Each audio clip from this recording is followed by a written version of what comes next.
Өглөөний мэд Торон аймгийн Баяулсан улсын гол сумаас юу юм зүүнч улсын голоо дагаад 5 км яваад хитэй айлууд байдаг. Дээр үед л 5 хотон гэж нэрлэдэг. Одоо ч гэсэн хитэй айлууд бооцсол байна. Тэгээ хотон гэд энэ уг нь болохоор хот айл гэд монгол хэлэнд байдаг. Хотон гэд үлдсэн. Бурайд чинь нөгөө Монголын хамгийн сүүнх байтал аймаг болохоор хууч өвгөн үлдсэн гэх юм уу хотон гэж айлуудыг хэсэг бүлэг айлуудыг хэлнэ. Жишээлгээд Аюул сумын бурайд бач болохоор сумын төвийнхээ айлуудыг зүүн хотон, баруун хотон, шаваахны хотон гэж нэрлэдэг. Хот айл гэсэн үг л дээ.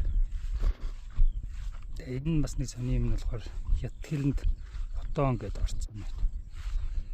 Бээжин хойд хятадын хотуудаар одоо тийм одоогийн хэллэгээр бол хаус, хашаа машаатай тэр хэсэг айлуудыг, бүлэг айлуудыг хэлдэг гэсэн байна. Тэгэхээр англи хэлний хотон гэдээ бас орчиж байгаа.